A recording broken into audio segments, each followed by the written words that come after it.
Sister Josephine awoke to the biting silence of a December morning, her breath blooming in the frigid air of the dormitory. Outside, the high country winter had settled in with a vengeance, the wind howling across the plains and piling snow against the rough-hewn timber of the mission. 23 children slept in the rows of cots around her, small mounds under thin wool blankets. They were the children of the rails and the mines, Chinese orphans left behind when the work moved on or the earth claimed their fathers.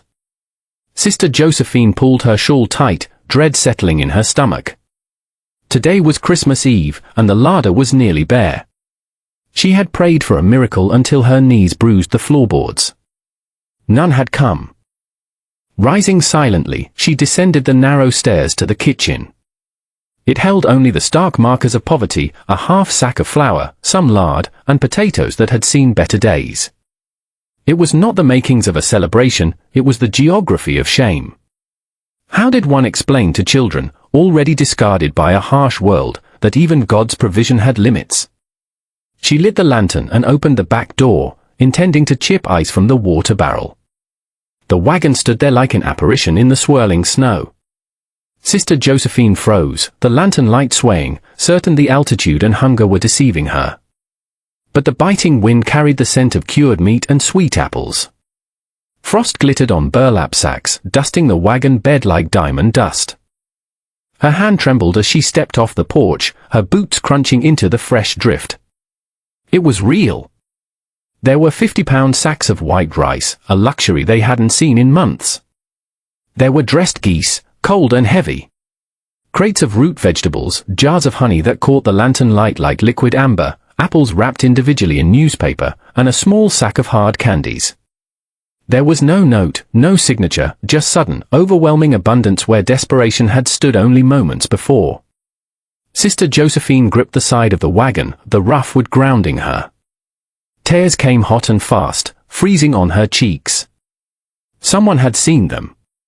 In a territory that often looked at her charges with suspicion or disdain, someone had looked with mercy. Sister!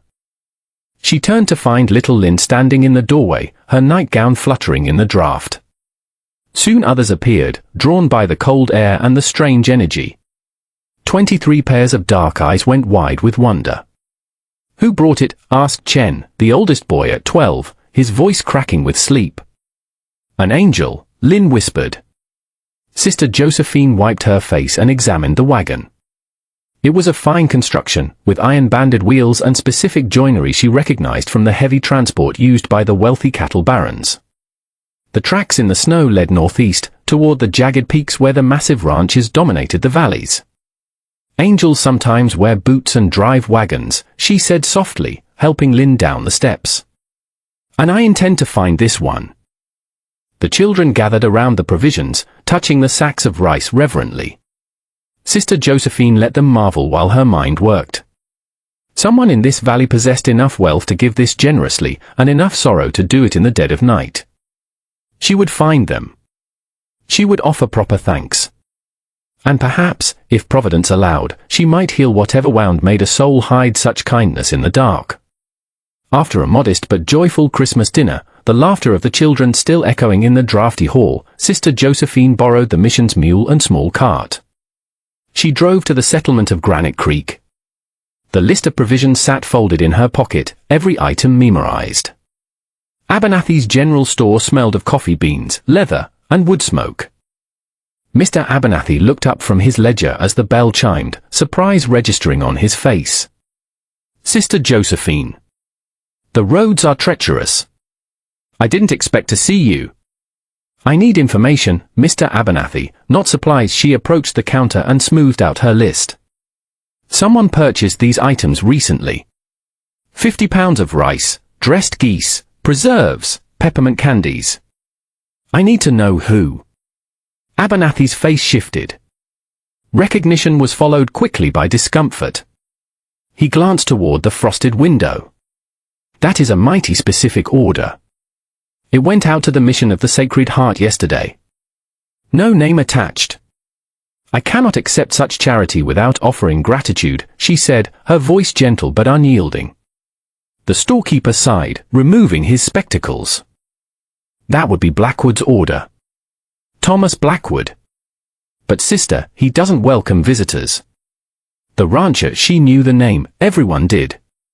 He owned the largest spread in 3 territories. He has been a widower for 4 years now, since Sarah passed. His heart died with her. Abernathy lowered his voice, though the store was empty. He keeps to himself up at the Shadow Ridge Ranch. Sees nobody. Says less. Best let sleeping dogs lie. Sister Josephine studied the man's weathered face. She heard what he didn't say. That Thomas Blackwood's isolation ran deeper than preference. That his loneliness had calcified into something harder than the mountain granite. Mr. Abernathy, she said, pulling her gloves back on. A man who fills a wagon with food for hungry orphans isn't sleeping. He is just lost in the dark. She left before he could argue. The ride to Shadow Ridge gave her time to think. Wealth and isolation made strange companions. Most rich men she had known flaunted their charity to wash away their sins. Thomas Blackwood hid his kindness like contraband. What kind of pain made a man afraid of gratitude? By the time she arrived, her resolve was solid. The Blackwood Ranch house rose from the snow-covered prairie like a monument to emptiness. It was 2 stories of white-painted wood with a wraparound porch and windows that caught the afternoon sun and threw it back cold. She had seen churches smaller than this home built for 1 man. She tied the mule to the rail and climbed the steps. Her knock echoed inside like a gavel strike. The door opened. Thomas Blackwood filled the frame. He was tall, weathered, perhaps 50 years old, with grey streaking his dark beard. His eyes held the startled look of a man interrupted from a solitude so complete he had forgotten other humans existed. Mr. Blackwood. Sister. I've come to thank you, she said simply. For the provisions. The children had a Christmas because of your generosity. His jaw tightened, a muscle jumping in his cheek. You are mistaken. Mr. Abernathy confirmed the order. Your kindness saved us. Mr. Blackwood, please accept our gratitude. He looked past her, toward the horizon, anywhere but at her face. If someone helped, they did it for their own reasons. No thanks necessary. Nevertheless, she held his gaze when he finally met it. The children would be honored if you would share a meal with us. Not as payment. As family. Something flickered in his expression, hope, maybe, or a hunger quickly suppressed by habit. His hand tightened on the door frame. I appreciate the thought, sister. But I am not fit company for children. Especially not yours. Our children are children, Mr. Blackwood. They know kindness when they feel it. We'll save you a place regardless, she added. Please don't. The words came sharp, then softer. It is kinder not to. She nodded, reading the wreckage beneath his refusal. The door remains open. Should you change your mind? He closed the door before she finished speaking. Sister Josephine returned to her cart, but she glanced back once. Through the window, she saw him standing motionless in that empty hallway. A man trapped in a house built for joy, but filled with ghosts. Thomas watched her cart disappear into the white expanse. When the dust settled, the silence returned, thicker now, weighted with her invitation. He walked to the dining room. The table stretched before him, mahogany gleaming in the silence. 10 chairs for a family that never came. Sarah had picked each one, imagining a noisy brood filling the room. He touched the chair where she had Saturday. I don't know how to be around people anymore, he whispered. The house offered no answer. It never did. He had filled it with fine things and emptied it of everything that mattered. The faces of the Chinese orphans haunted him, the glimpses he'd caught through their window when he had driven past to ensure the wagon arrived safely. Children eating at a crowded table, grateful for simple food. Everything his wealth couldn't buy. Sister Josephine's eyes had seen too much. She looked at him not with pity, but with recognition, as if his loneliness were a language she spoke fluently. He poured a whiskey he wouldn't drink and sat in Sarah's chair, watching the sun set through windows that framed his isolation perfectly. Winter deepened. January descended in ice and silence. Thomas threw himself into ranch work with desperate energy. He rode fence lines until Gus, his foreman, commented on sections checked 3 times in a week. He inventoried cattle already counted. He fixed things that weren't broken. Anything to avoid the house and its echoes. But Sarah's voice found him anyway, rising from memory like smoke. "You are building a fortress, Thomas, when what you need is a home." She had said it 2 years before the fever took her. Gus caught him staring at nothing one afternoon in the barn. "You thinking about heading to town, boss?" "No. Might do you good. See some folks." "I see you every day," Thomas grunted. Gus snorted, spitting tobacco into the straw. "I'm paid to tolerate you." "That ain't the same as company." Thomas turned back to the harness he had been oiling. "I'm fine." "Sure you are. That's why you've been sleeping in the tack room half the week." He had no answer for that. The house felt too large, too quiet. Even the barn's hay-scented darkness seemed more honest than those empty rooms. That night, he rode toward the mission without planning to. The excuse formed as he went, checking the road conditions, ensuring the path stayed clear. But when the mission of the Sacred Heart appeared on the ridge, lamplight glowing warm against the blue snow, he knew he had lied to himself. He stopped his horse in the tree line and watched through the window. It was late January, nearing the Lunar New Year, a tradition the sister allowed the children to honor. They were making paper lanterns from scraps of red paper. Sister Josephine was reading to the younger ones, her hands animated. A boy Chen's age was carving something at the table, tongue between his teeth in concentration. Laughter drifted out, muffled by glass and distance, but unmistakable. Thomas's chest constricted. This was what Sarah had wanted. This chaos, this noise, this messy abundance of life spilling over itself. He watched until his fingers numbed from cold. Then he turned for home. But something had shifted. The sight of those children, their easy belonging, their unself-conscious happiness despite having nothing, had planted a thorn in his heart that wouldn't dislodge. Back in his workshop, he lit the lantern and stood before his workbench. Wood scraps lay sorted by type. His tools hung in precise rows. Everything ordered, controlled, lifeless. His hands moved without conscious decision. He selected a piece of pine, tested its grain, and reached for his carving knife. The shape took form slowly. Not just a horse, but an ox, sturdy, strong, head bowed against the wind. Then a dragon, stylized and winding, inspired by a drawing he'd once seen on a crate of tea. He carved through the night. And when dawn broke, a menagerie stood on his bench. Horses, cattle, a crane with spread wings, a wooden doll with jointed arms. He stared at them, suddenly afraid. These weren't gifts. They were confessions carved in wood. Proof that some part of him still remembered how to imagine a child's joy. Gus found him there at sunrise, asleep with his head on the workbench, surrounded by toys. The foreman picked up the dragon, turning it in the light. "These for the orphanage." Thomas's answer came rough with sleep and truth. "I don't know what they're for." But he did, and that terrified him more than the loneliness ever had. He waited until the next heavy snowfall to deliver them. He felt ridiculous, a grown man sneaking around like a thief. But the thought of handing them over directly, of seeing the children's faces, of Sister Josephine's knowing eyes, it was impossible. He drove to the mission after dark. The wagon made too much noise, so he walked the last quarter mile, boots crunching in the snow, carrying a sack of toys and a cord of split firewood. He left the items on the porch.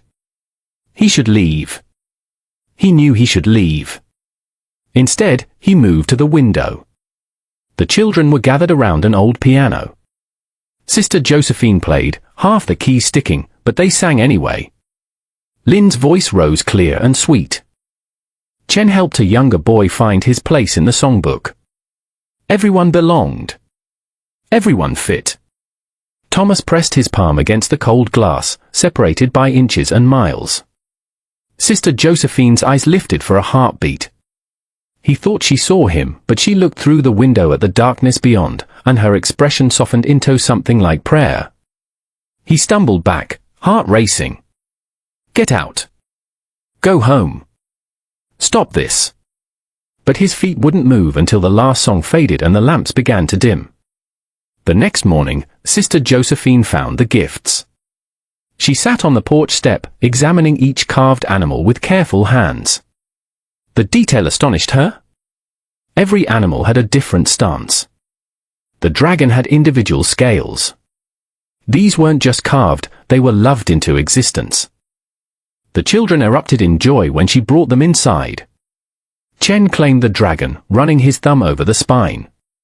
Lin cradled the doll like it was made of glass and gold. Who made them? Lin asked. Someone who needed to give as much as you needed to receive, Sister Josephine said. She walked to the window and looked toward the tree line where she had sensed a presence the night before. No one was visible now, but footprints marked the snow, a man's boots, standing and watching for a long time. Thomas Blackwood was circling closer. Like a wolf drawn to firelight, terrified of the warmth but unable to resist it. She prayed he would find courage before fear consumed him completely. Spring arrived with false promises of warmth.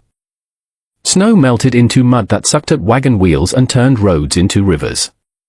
Thomas avoided town, but his fence wire ran out, and Gus refused to make the trip.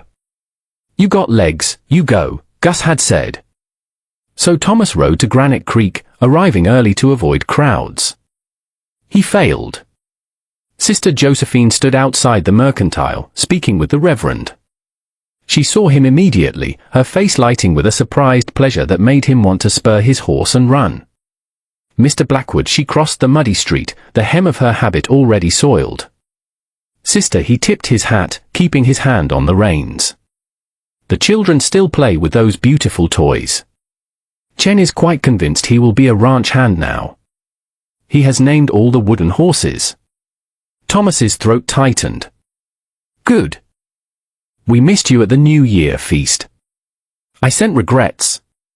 You sent silence. Her smile didn't fade, but it grew wistful. But we saved you a place regardless. An awkward pause stretched between them. Thomas searched for an escape. Found none. Sister Josephine's expression shifted, growing gentle but serious. One of the boys asked me something last week. Little Wei. He is 6. Curious as a cat. He wanted to know why the generous man didn't think they were good enough to eat with. The words hit like a fist to the sternum. He asked it so earnestly, she continued, watching his face. He wondered if it was because they were Chinese. If you were worried they would embarrass you.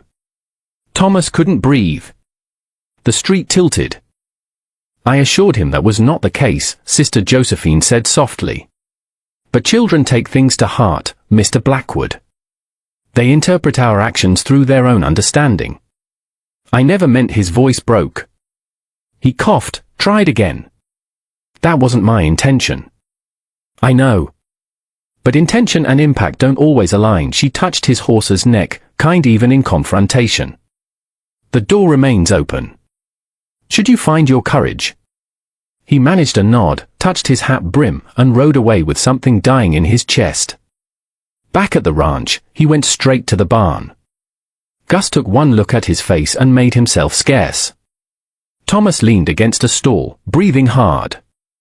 A 6-year-old boy thought he wasn't good enough. Thought Thomas Blackwood, with his big house and bigger bank account, looked down on orphans because of where they came from. The truth was so much worse. He didn't think himself good enough for them. But the boy didn't know that. Couldn't know that. He only knew that kindness came in the dark and never stayed for daylight. Thomas pressed his forehead against the rough wood.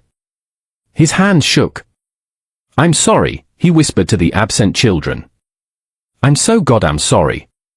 But sorry changed nothing. The damage was done. And he had done it by trying to protect himself from exactly this kind of pain. That night, alone in the big house, he couldn't run far enough to escape the image of a 6-year-old boy wondering why he wasn't good enough. The toys he had carved sat on a shelf in his memory. They had become accusations. He poured whiskey he still wouldn't drink and sat in the dark. October returned like a sentence. Another year circling back to Christmas, to anniversaries of loss and reminders of failure. Thomas set the dining room table for one, a ritual of self-punishment he couldn't seem to break. Fine china Sarah had picked. Crystal glasses catching lamplight. Silverware aligned with geometric precision. One plate. One fork. One man eating alone in a house built for dozens. His hand started shaking as he arranged the napkin. Then his shoulders. Then everything collapsed. He gripped the table's edge and wept. He wept for Sarah, dead for years but still haunting every room. For the babies buried on the hill. For himself, trapped in wealth that bought everything except what mattered. For children who thought themselves unworthy when the unworthiness was all his. When he could breathe again, he stumbled to the bedroom and pulled Sarah's journal from the drawer where he had hidden it. Her handwriting was elegant, certain. He opened to the last entry, dated 2 weeks before she died. Thomas has so much love trapped inside him. I see it in how he builds, how he works, how he avoids the town because other people's happiness reminds him of his own lack. He thinks he is protecting himself, but he is just starving in a full larder. I pray someone shows him that love trapped inside turns to poison. Love given away, even imperfectly, becomes medicine. I won't be here to teach him that. But maybe, in time, he will learn it himself. The page blurred. He read it again. Then again. Love trapped inside turns to poison. He looked around the bedroom. Sarah's things were still arranged as if she had just stepped out. Her hairbrush on the dresser. Her shawl on the chair. He had made a shrine when he should have made a life. The answer crystallized with brutal clarity. Courage wasn't about deserving. It was about showing up despite unworthiness. Because everyone was unworthy, and everyone needed connection anyway. Thomas stood, wiped his eyes, and walked to the barn. The wagon sat waiting, as if it had always known this moment would come. "All right, Sarah," he said to the darkness. "All right."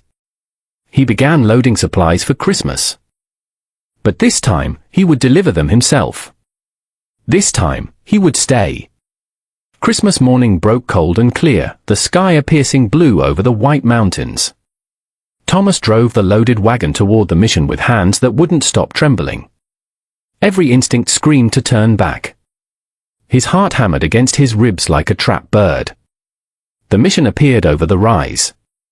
Smoke curled from the chimney. Lamplight glowed in the windows despite the early hour. Thomas stopped the wagon in front and sat frozen, unable to make his body move. This was a mistake. He should leave the supplies and go. That's what he had always done. Why change now? Because a 6-year-old boy thinks you believe he's not good enough. Thomas climbed down before courage could desert him completely. His knock echoed loud in the quiet morning. Footsteps approached. The door opened. Sister Josephine stood there in her habit. No surprise on her face, only welcome, warm and certain. "Mr. Blackwood. We've been expecting you." I brought. His voice failed. He gestured helplessly at the wagon.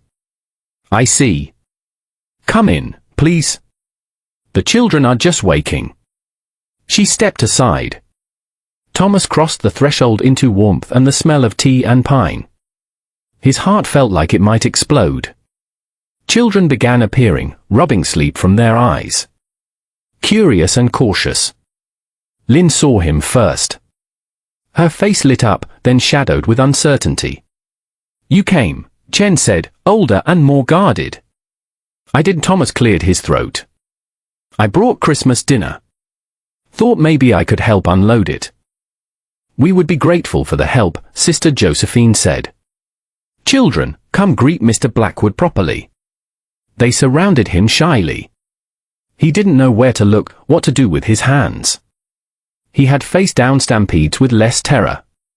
Together, they unloaded the wagon. The children chattered, asking questions in a mix of English and Cantonese. He answered in halting fragments. His panic began to ebb as their ease became contagious. When the last sack was carried inside, Thomas turned toward his wagon. Time to go. He had done what he came for. Mr. Blackwood. He turned. A small boy stood behind him. Way. Sister Josephine had named him, but Thomas saw now this was the child who had asked the question.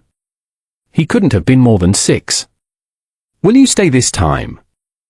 The question hung in the cold air. Every excuse Thomas had practiced dissolved. He looked at the boy's serious face, at Sister Josephine watching from the doorway, at the children gathered in the warmth behind her. His knees hit the frozen ground. He knelt to the boy's level, and his eyes burned with tears he couldn't hide. Yes, he whispered, voice breaking. If you will have me. Way's face transformed. He threw his arms around Thomas's neck. Thomas caught him automatically, this small stranger trusting him without reason. Sister Josephine's hand settled on his shoulder. Come inside, Thomas. Come home. He stood, the child still in his arms, and let himself be led across the threshold he had been too afraid to cross for years. The door closed behind him. The cold stayed outside. Inside, there was warmth. There were children. There was noise and chaos and the possibility of belonging. For the first time in 4 years, Thomas Blackwood stopped running. Dinner unfolded in waves of overwhelming sensation. Thomas sat at the crowded table, hemmed in by children on both sides, drowning in conversation he couldn't follow and laughter that disoriented him with its easy joy. Lynn sat to his left, explaining the proper way to fold a paper crane. Chen sat to his right, describing his plans to become a cattleman in exhaustive detail.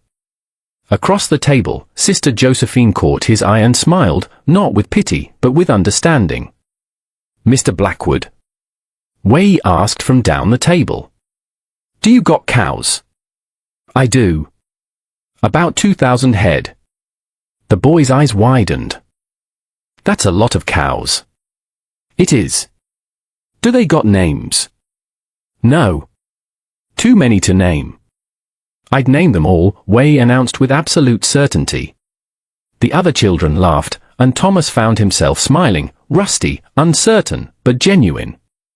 Sister Josephine rose to carve the goose. Thomas stood automatically. Let me. She handed him the knife. And he carved with steady hands while children chattered around him. This was Sarah's dream made real. A full table. Hungry mouths to feed. Noise and mess and abundant life. The ache in his chest wasn't pain anymore. It was something else. Something that felt dangerously like hope.